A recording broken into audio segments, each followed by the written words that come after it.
Halo Nana, bertemu kembali dengan saya Hafiz Ramadan Syaputra. Kita akan belajar mengenai pengertian menggambar flora, fauna, dan benda alam. Oke, sekarang Nana, apa perbedaan dua gambar flora tersebut? Coba amati baik-baik. Kemudian apa perbedaan dua gambar fauna tersebut? Apa bedanya ya? Dan apa perbedaan dua gambar benda alam tersebut? Coba diperhatikan lagi kanan dan kiri. Nah, pengertian menggambar. Kira-kira dari kalian semua ini ada yang tahu nggak sih apa itu artinya menggambar? Pasti beberapa waktu yang lalu kalian sudah pernah menggambar kan? Ayo, pasti sudah pernah ya. Tapi tahu nggak sih apa arti itu dari menggambar?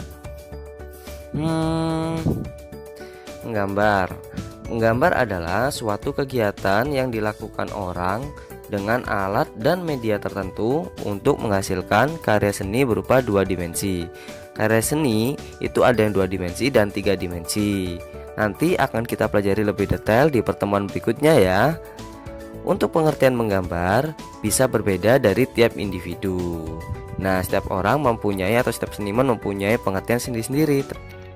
Berikutnya adalah prinsip-prinsip menggambar. Nah, ada yang tahu?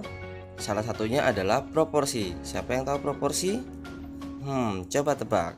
Proporsi adalah perbandingan ukuran dan objek antara bagian satu dengan bagian yang lain secara ideal dan harmonis. Menggambar dengan proporsi yang tepat akan menghasilkan hasil yang ideal dan enak dipandang. Nah, seperti ini. Kemudian adalah komposisi. Nah, komposisi susunan unsur-unsur yang memberi kesan padu sehingga karya terasa utuh, jelas, dan memikat. Kemudian ada keselarasan paduan unsur berdampingan, disebut harmoni keselarasan ya. Kemudian pertentangan paduan unsur disebut kontras. Jadi antara seperti kuning dan merah harus kontras. Kayak kalau misalkan biru gelap sama biru mentah, dia masih satu tone, masih satu warna. Nah, komposisi ini ada kesatuan, ada keseimbangan atau balance, ada irama, kemudian ada fokus dan perhatian. Ayo kita lanjutkan. Komposisi yang berikutnya. Nah, ini.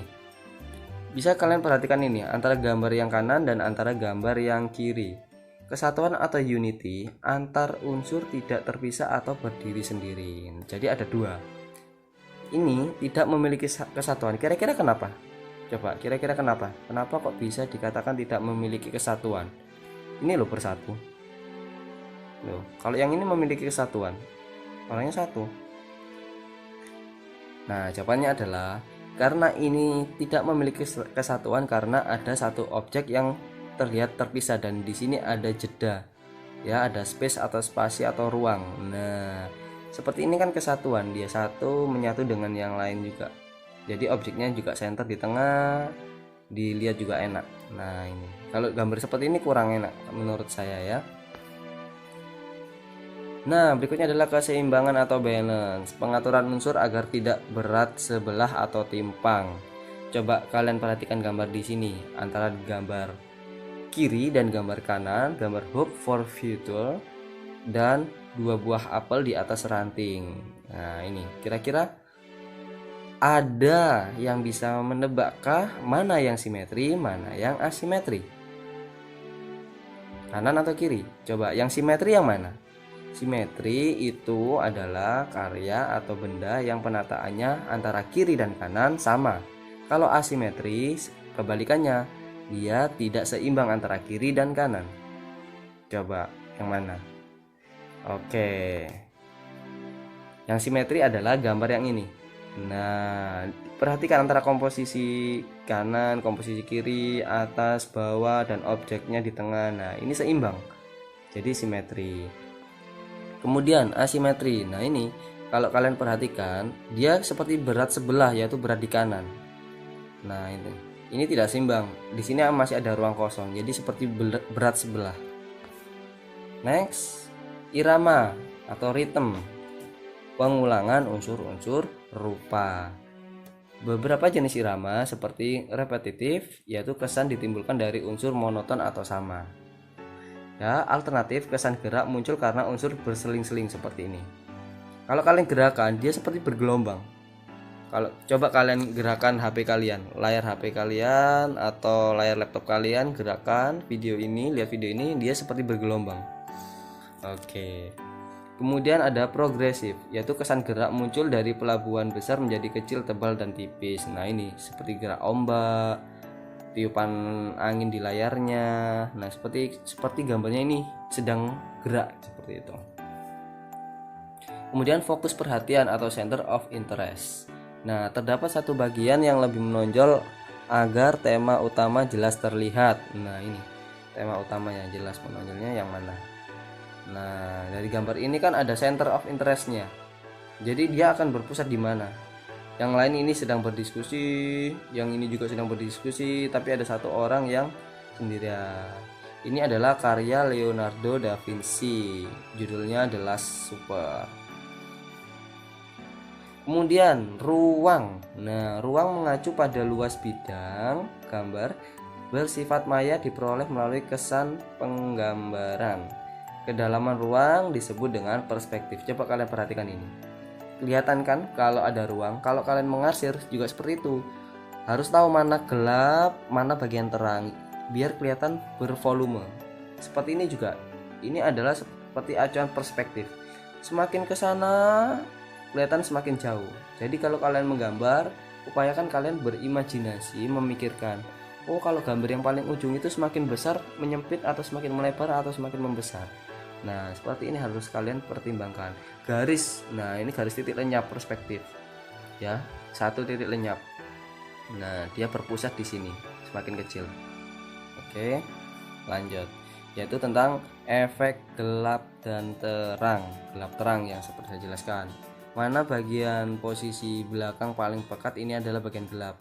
Posisi depan paling terang. Seperti ini kenapa?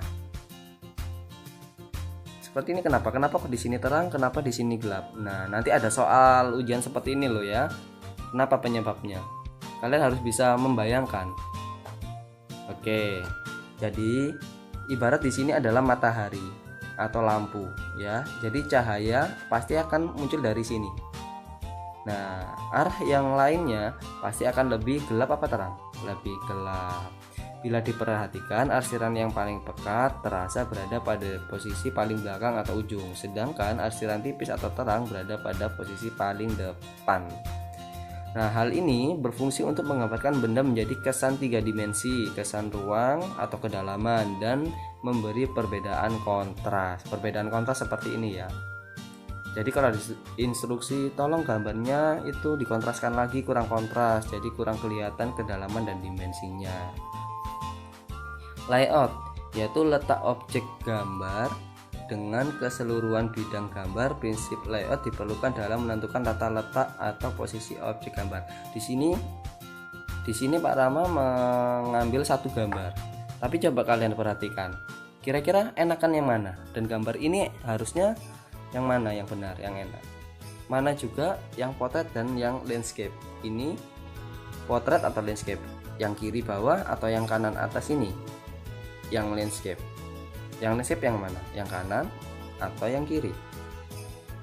Oke, apa sih landscape dan potret itu, Pak? Nah, landscape itu coba ya. Nah, yang landscape seperti ini. Dia berarah dari kiri atau ke kanan atau posisi tidur. Jadi ingat, kalau kalian merekam sesuatu apapun itu usahakan landscape atau menggambar. Kalau objeknya terlihat enak digambar landscape ya landscape, kalau potret ya potret seperti ini. Ya, potret seperti ini dari bawah ke atas atau atas ke bawah. Ini namanya potret istilahnya ya. Perhatikan saja, contoh kecilnya adalah saat kalian melihat film atau televisi. Televisi itu bentuknya potret atau landscape. Pastinya landscape. Jadi kalau kalian membuat video apapun usahakan landscape. Contohnya kalau TikTok kebanyakan itu potret. Kalau kalian era-era anak zaman milenial sekarang itu video rata-rata potret. Terus akhirnya ditampilkan di TV, dia tampilannya potret tapi di kanan kirinya itu seperti diberi hiasan di TV-nya. Jadi kurang estetik, kurang indah. Jadi kalau melakukan gambar, pemotretan atau video diusahakan tergantung dari keperluannya. Kalau foto itu pasti ada yang potret, seperti foto potret itu foto profil ya. Foto pas foto itu harus potret. Nggak mungkin pas foto yang 3x4, 4x6 kalian harus landscape. Nah, itu harus disesuaikan. Nah, bagaimana anak-anak? Apakah sudah paham? Oke, tahap akhir adalah kalian silakan mengerjakan tugas yang sudah disediakan